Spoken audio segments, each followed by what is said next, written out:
नोटाबंदीच्या निर्णयानंतर सर्व काही सुरळीत होण्यासाठी पंतप्रधान मोदींनी देशवासियांकडे 50 दिवसांची मुदत मागितली होती। मात्र 50 दिवसांनंतरही देशभरातील बहुतांश एटीएममध्ये पैसे नसल्याने चलन कल्लोळ कायम आहे। त्यातच आता एटीएम आणि डेबिट कार्डच्या माध्यमातून केल्या जाणाऱ्या व्यवहारांवर शुल्क आकारलं जाणार आहे। नोटाबंदीनंतर सरकारकडून एटीएम आणि डेबिट कार्डवर शुल्क आकारलं जात नव्हतं।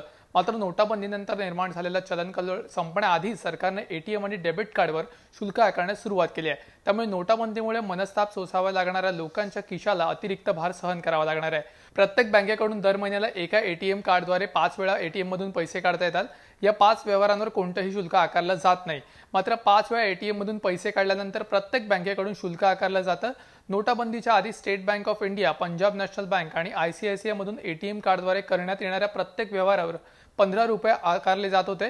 या बँकांचं नेटवर्क अतिशय मोठं असल्यानं ग्राहक संख्या देखील जास्त असल्यानं इतकी रक्कम आकारली जाते। या संदर्भातल्या आणि देशविदेशातल्या विविध बातम्यांसाठी लॉग इन करा लोकसत्ता.com।